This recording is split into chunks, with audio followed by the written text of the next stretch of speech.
Welcome back, guys, to Phoenix Wright Spirit of Justice, as you rejoin me as we may have just broken Rayfa's divination seance, arguing the positions of both Maya and Abbot Inmi. We now have twisted it around several times to reveal that there probably was a third party on the scene, that the vision itself shows us that fact due to the positioning of certain lanterns. However, Nahyuta Sahdmadhi wants us to still explain, as he asks us how we intend to do just such a thing. So shall we continue and explain it for him? Objection! Of course! I don't need to explain anything, because it's just as you said, Prosecutor Sahdmadhi. Her benevolence's insights don't make any sense because they contain a huge error. Such insolence! The seance itself is a great tool. Your interpretation of it is just way wrong. A huge error, you say? Do explain. The huge error is the order of the rites, the crime scene, the number of people there. That's what we're probably proving at this point in time, yeah?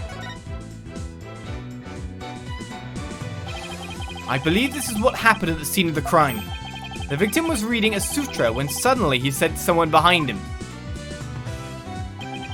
He immediately looked back to see someone dressed as Lady Kee'ra standing there.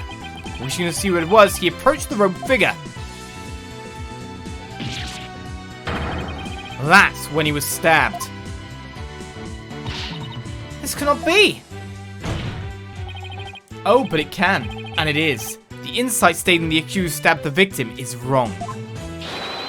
And that is the real truth lying behind this testimony of the dead.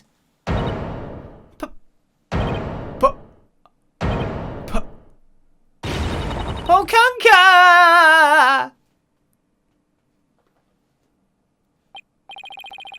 Are you suggesting that there was someone else at the scene of the crime? Have I misunderstood the voice of the Mitama yet again? This cannot be! You gotta stop passing out when you get proven wrong. Phew, that was a close one. But I managed to divine the true meaning behind the seance vision somehow. I should add these new facts to the court record. Okay, Inner Sanctum diagram has been updated for the umpteenth time.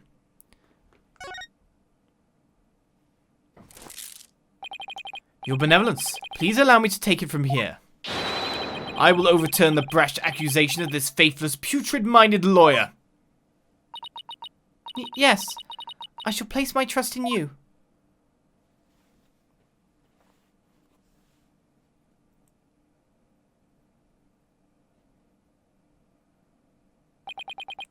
Are you sure about this, Prosecutor Sahdmadhi? My work as an international prosecutor has taken me to courtrooms around the world. And in that time, I have learned to perform last rites for souls in trials lacking a seance. Yes, of course. Forgive my ludicrous inquiry. Moreover, I have with me a forensic investigator from overseas. I will show you all the most magnificent last rites ever seen. I guess he really does think highly of Emma and her forensic expertise. I'm impressed that he's come to understand their value. Then again, he is an international prosecutor who's solved tough cases around the world. Time to hunker down, huh? Now then, let us continue with today's proceedings. Will the defense please tell us who the third party dressed as Lady Kee'ra was? Your new claim has negated the insight of the royal priestess, so I trust you have some evidence to support it, correct? Yes, of course. This third party must have really wanted to kill the High Priest. I might be able to identify who it was if I had evidence of their murderous intent. Well, we're waiting, Mr. Wright. The evidence that can reveal the identity of the third party is this. I can go straight with it. Straight to it. Okay, we're looking at something that just makes it that someone else is going to be there at the time. So, you know, establishing motive is important right now, right? So, with what we've got in that sense, we can't read the bloodstained letter, but we did have another letter. Did we not? Lady Kee'ra's warning. It appears to be from Lady Kee'ra to the High Priest. There are holes in Rosa Free all over it. Of course, it was stating the fact, do not perform the rite, I know what you are planning, as he got killed. So what we're saying is that there was a reason for Lady Kee'ra, or more to the point, this current vigilante, to be there. That's what we're going with. Take that! 3 days before the purification rite, the victim received a warning letter from an unidentified individual. He did? Whoever sent it clearly meant to threaten the High Priest. The letter said, do not perform the rite, but the rite went on as scheduled. I believe that is why the High Priest was murdered. Who do you suppose sent that letter? A person with something to hide. The rebel hunter disguised as Lady Kee'ra herself.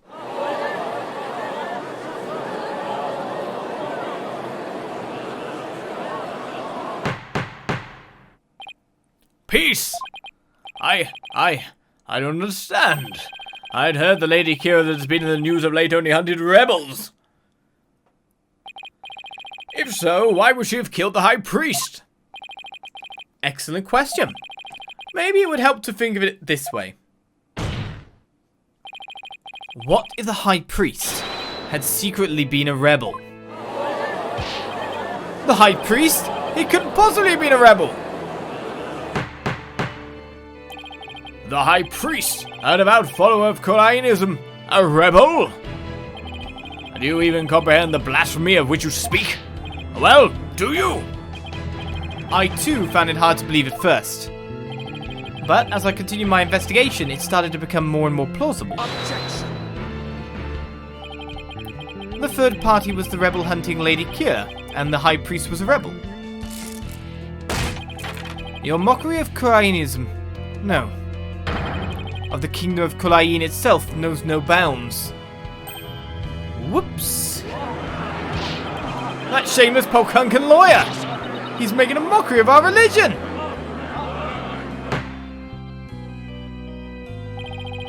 As a faithful Khura'inist, I take issue with these claims.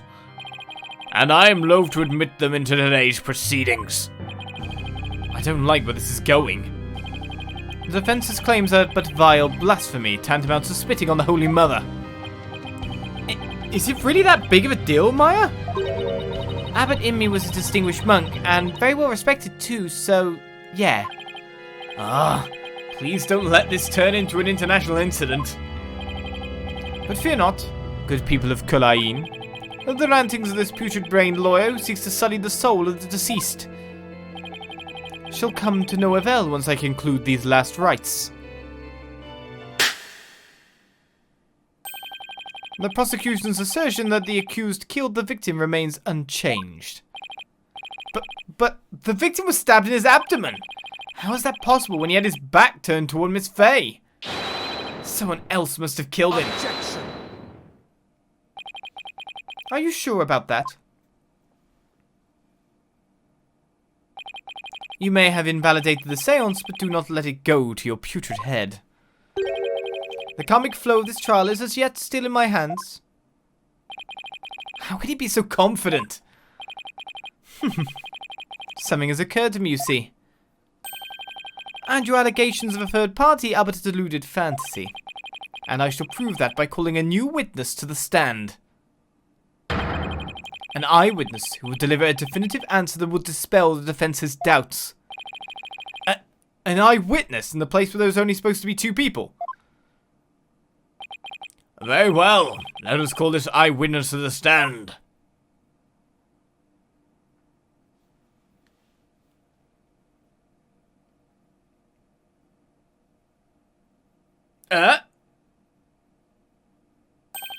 It's him again.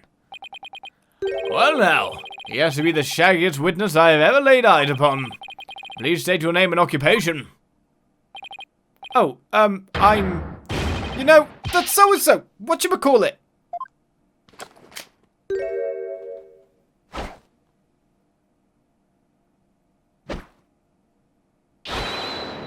Anonymous TB determined. Oh god. Anonymous, yes. Anonymous TBD. At least that's what they've been calling me. Anonymous 2D to be determined. Sure. Okay, what a great name. No John Doe here. This is way better. We should We should use that name from now on. Anonymous TBD. Great name. Strong name. A family name, I'm sure. TBD's a surname. I'd love to meet the TBD family. A long line, a long lineage. TBD, as in to be determined. Can't you just tell us your real name? The witness has suffered a blow to the head, rendering him amnesiac. Therefore, his testimony cannot be admitted in court. Surely? I named him Anonymous TBD in my report, but he thinks TBD is part of his name. Objection! You're letting an amnesiac testify? Thank you for bringing that up. Have no fear, I've already questioned him at length. While it is true he has utterly forgotten his name and past, his memory of what he witnessed is still very much intact.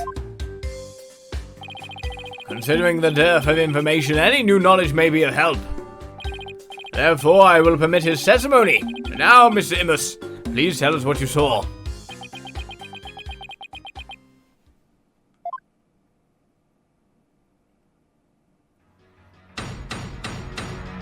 He has no clue who he even is, but he can testify on this case. I'm pretty sure that wouldn't be allowed here, I'd like to think, I don't know actually. But then what if someone who had this happen to him actually did witness a murder, and then you discount them because of their condition? I wonder where the actual legal standpoint is on exactly this. That night, I was up at the top of Mount Pony Pony, the mountain next to the inner sanctum. I hate crowds, so I climbed up there to pray in peace. I know it's a no-no, but since there was no one around, I used my binoculars to spy on the right of the inner sanctum. That's when I saw the accused stab the high priest with a dagger! There's no way you saw Miss Faye stab the victim with a dagger. I swear I don't know what he's talking about, or don't remember at any rate. That's... oh, we got loads of memory loss here. Mount Pony Pony, the beautiful mountain that is also known as the Little Sanctum. Which is higher than it, and there's a curtain. They must be talking about that smaller mountain from the poster.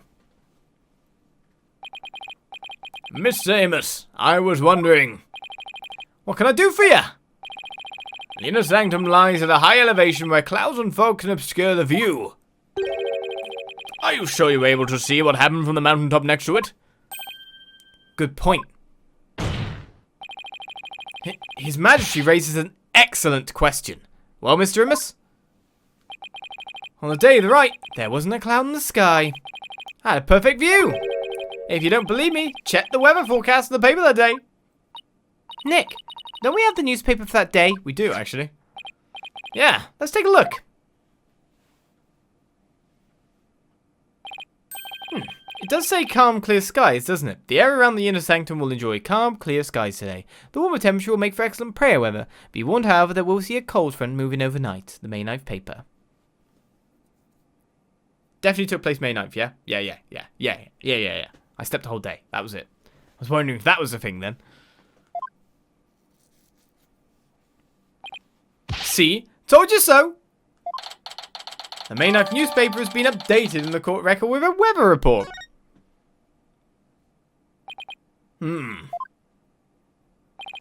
Well, it would appear the witness has offered testimony worth hearing. Mr. Ihmus, I too have a question for you. Didn't you already question the witness? Well, that's what I'm here for, right? Shoot! How was the accused holding the dagger? Was she holding it underhanded, its blade protruding from the bottom of her hand?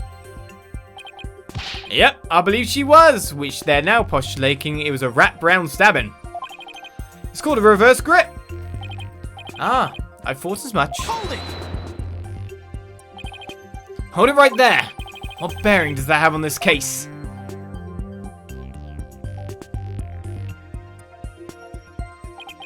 Cease your interruptions, you putrid-headed lawyer. Do you not see the significance in how the blade was held? Why don't you enlighten me, oh enlightened one?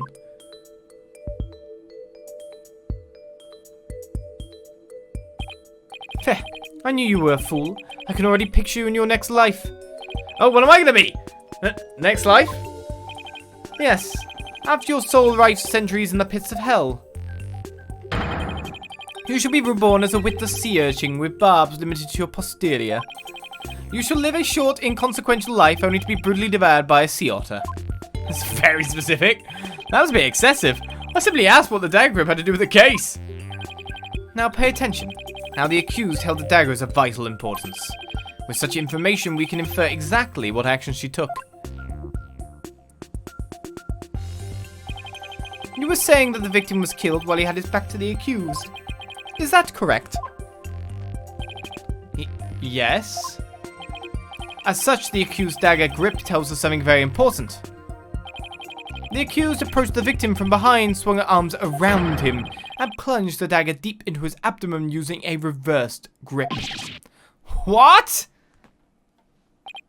Thus, Mr. Ihmus's... yes, Mr. Ihmus.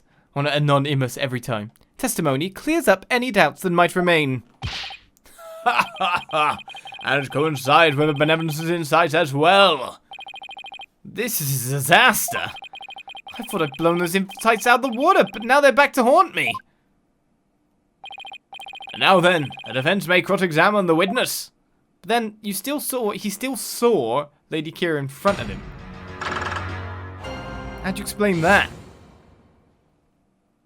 Right, well, I know what I'm going with here. If common sense allows it. Let's find a statement that goes up with my brain.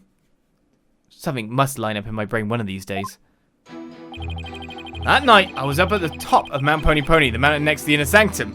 Hold it! Are you sure you're not mistaken, Mr. Ihmus? Was it really Mount Pony that you climbed? Oh, I'm sure of it. It was a real pony-ish mountain. What does that even mean? You know, now that I think about it, it was a mighty fine view. I hate crowds, so I climbed up there to pray in peace. See, these are completely inconsequential statements. Hold it. If you hate crowds, why bother climbing to the top? Couldn't you have just as easily prayed at the bottom of Mount Pony? Wrong, bucko. This is a once-in-a-year epic event. I wanted to pray as close to the actual thing as possible. If you're so gung-ho about it, why didn't you go pray at the Plaza of Devotion? Like I said, I hate crowds. I wanted to pray in peace. Oh, holy mother. Why do I only get the annoying ones? And my burning faith demanded that I climb up the mountain closer to the inner sanctum. Also, I know it's a no-no, but since there was no one around... Hold it! What'd you do? Since nobody was around, there was nobody who can corroborate your actions either. Hee-ho! You're exactly right! In that case, Mr. Ihmus, let me ask you this. Was there a reason you didn't want to be seen? About that. If you get caught climbing the surrounding mountains on the day of the rite, you can get in big, big trouble. That's it. Yeah, it's totally embarrassing getting yelled at when you're a grown-up. Yeah, you're a real grown-up, alright. And since nobody was around, I lost all inhibition and... I used my binoculars to spy on the right of the inner sanctum. See, this is the interesting statement. Hold it! You had a pair of binoculars with you? That's pretty convenient. You weren't planning to spy on the right all along, were you? Actually, I just happen to have them for birdwatching. Birdwatching, huh? I see. You're not going to keep pressing him on this. He's sketchy as heck, but I don't really have anything I can really sink my teeth into yet. What do you mean? The statement itself is the sink teeth into moment. Oh, okay then. Even Maya's calling me out. I love the grey outdoors. It's just the kind of guy I am. A guy called Anonymous TBD. Catchy name though. He's really starting to get on my nerves. As I looked through my binoculars, I couldn't believe what was unfolding before me. That's when I saw the accused stab the high priest with a dagger. We'll press this as well. I think I know where I'm gonna have to... Well, actually, it might just be a full press, to be honest. We'll find out that first, when I think about it. Did you really see what you say you saw you did? You said saw, see? Are you saying I'm lying about this? Well, I'm not. It's etched permanently in my old noggin. Apart from all the things being knocked out. But I didn't do what you said I did. I didn't even get a chance to touch the dagger on the right day of the rite. What do I know that? All I know is that I saw. I've never even seen you before in my life. What possible reason could I have to lie? I didn't expect there to be any witnesses way up there. But I don't remember doing that at all. I know. I have a feeling the witness is lying. There has to be an inconsistency somewhere in his testimony. I should take another look at the court record. I know where it is. It's just what I'm going to have to do to it. So, 100%, if it's not a press all, it is this fourth statement.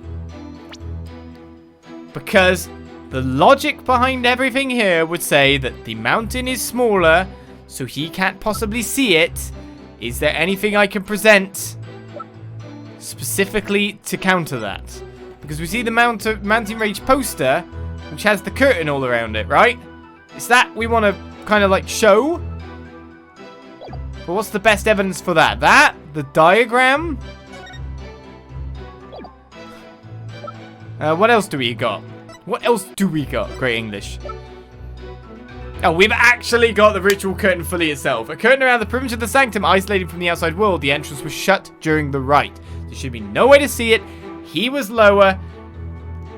Logic wins in Phoenix Wright! Objection! Your Majesty, I had my doubts about this bushy-bearded witness, but now I know we can't trust him. What? You ain't just judging me solely on my bodacious beard, are you? Not at all, Mr. Ihmus. It's much more than your sketchy appearance. It's your sketchy testimony. His testimony, you say? Yes. Recall how the inner sanctum was that day. Specifically, that it was completely enclosed by the ritual curtain.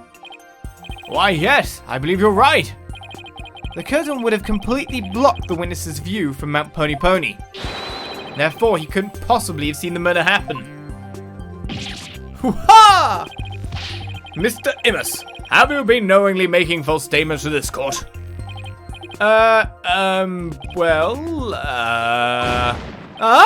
You got me! The witness will lower his voice. I didn't actually see the accused herself. He didn't actually see the accused herself? What's that supposed to mean? Let me set the record straight, I beg ya! Another testimony, eh? The night of the murder, amended. I saw their shadowy silhouettes projected against the ritual curtain. The figures were created by the light of the full moon on that clear and still night. Something about the night there. Wasn't it supposed to be like, it was supposed to be cold at night? She was just a shadow, but I could tell it was the accused, reverse gripping that dagger. Shadows? That's what you saw. That's right. I could see what was going on by the shadows projected onto the ritual curtain. In the future, Mr. Ihmus, I would rather you offer up accurate testimony from the start. Forgive me, my main man, Mr. Magistrate. Chalk it up to my fuzzy memory. Though we saw but shadows, it is still valuable testimony. You have to be kidding me. What are we going to do now, Nick? All I can think of is to look for inconsistencies between the actual rite and what Mr. Ihmus says he saw. That's pretty much it. Now then, the defense may cross-examine the witness once more. So it's a problem between the testimony and the rites, did he say? I might need to refresh my mind on the rites. Let's go into present a second and look at the list, the guide. There we go. So, to begin with, the full moon would be... Oh. Is that my imagination, or is the full moon presented on top of Mount Pony Pony? So therefore, the light itself would not be projecting light from the full moon to the one he saw it from. He'd have had to see it from the other side entirely. If that's how I'm seeing this. The purification rite is a 3-part ceremony held when the moon is directly over the summit of Mount Pony Pony. I think we've already found our thing then. Right, what are we presenting it to? I saw their shadowy silhouettes projected against the ritual curtain. The figures were created by the light of the full moon on that clear and still night.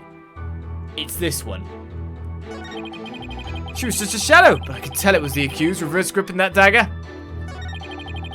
This one's the one that mentions the light of the full moon. Clear and still night. Sure. But it's gotta be me presenting this. Do I do it via press though? We never know. You claim to have seen shadowy figures that were projected onto the ritual curtain. But did you really see them, Mr. Ihmus? Of course I did. The bright moonlight projected them onto that curtain, clear as day. It was like watching a scene out of a horror movie from my front row seat on Mount Pony Pony. I guess the moon does shine a bit brighter when you're way up there. Maya, do you recall how bright the moon was that night? I remember there weren't any clouds and that the moon was definitely out. But I don't remember if it could cast any shadows. Okay, thanks. We can't deny the moon was really bright, which means it's possible that it was bright enough to cause shadows to appear. I remember it just like it happened. Except we already know that the way the moon would have projected the light would have meant that you didn't see shadows, if I'm right. So let's go to that statement and present this, which kind of says where the moon's positioning is, etc. Objection! Correct, great. You saw silhouettes projected by the moonlight? Sorry, but that's just not possible. What do you mean? How's it not possible that it was totally possible? That's impossible! I think I'm gonna need a logicalese translation on that. Let's take a look at this rights guide, shall we, Mr. Ihmus? The right is held when the moon is directly over the summit of Mount Pony Pony. Doo-doo-doo. So if the moon was shining from the west, any shadows would have been cast eastward. But Mr. Ihmus was standing to the west of the inner sanctum on Mount Pony Pony. Oh, Holy Mother! That's right. Our witness here couldn't have seen any shadowy figures on that curtain. No way! Perhaps it was the sacred flames of the lanterns that cast the shadows he saw. I'm afraid not. I inspected them during my investigation, but the flames were too small to cast the crisp, distinct figures Mr. Ihmus claims to have seen. But I did see those silhouettes, really? But how could he, Nick? Maybe it was someplace where they were visible. Wait, don't tell me. Your Majesty, if Mr. Ihmus really did see those shadows, it brings a brand new fact to light. And that would be... The brand new fact that comes to light if Mr. Ihmus really did see those shadows is he didn't see the murder, or he was somewhere else. He was somewhere else if he saw the shadows would have been that he was literally on the east side of that screen. We did find something on the east side of that screen, interestingly enough, didn't we?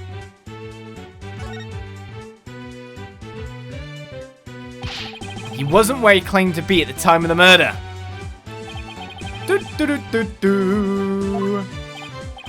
Oh, and where do you propose the witness was? Someplace where he could have seen the shadow figures naturally. Wait, you mean... None of the mountains east of the inner sanctum are close enough for a good view. That leaves only one place he could have clearly seen the shadows from. And where might that be? This is where Mr. Ihmus was at the time of the murder. He's gotta be at the inner sanctum itself. Mr. Ihmus was at the inner sanctum, just outside the curtain on the east side. That's the only place in which you could have seen the shadowy figure. Hoo-ha! Really? Wow, I didn't even think of that. But wasn't the inner sanctum off limits to all but the victim and the accused? And the third party was there, you mean? I get the feeling that's a subject Prosecutor Sahdmadhi would rather not touch right now.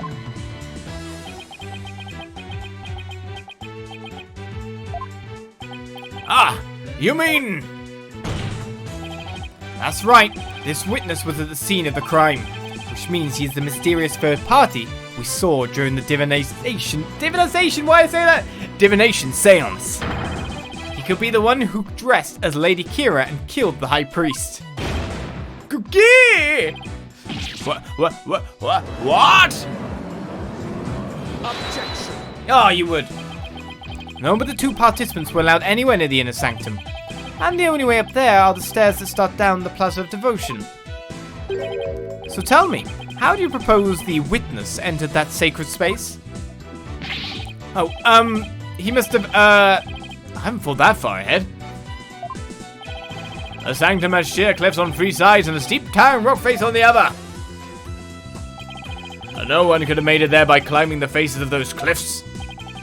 His Majesty speaks true. To say Mr. Ihmus was at such an inaccessible location is but a bit to tarnish his credibility.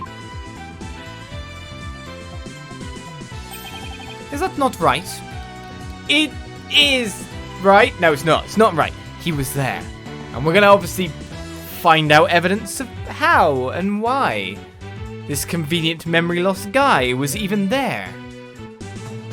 So high in the sky. Where are we going with this? We'll find out next episode of Phoenix Wright, Spirit of Justice, where I just can't stop saying words wrong. It's just a disease I have. I don't know. Divinization. I don't get it. Mayor. All these series where I constantly pronounce things wrong, I'll never understand. I try to do it correctly. I know what to say, and I still say it wrong. It just slips out. How am I doing this? I'll never know either. Maybe we could go to a court thing for this. I'm prolonging the outro quite long. So now it's time to say bye-bye.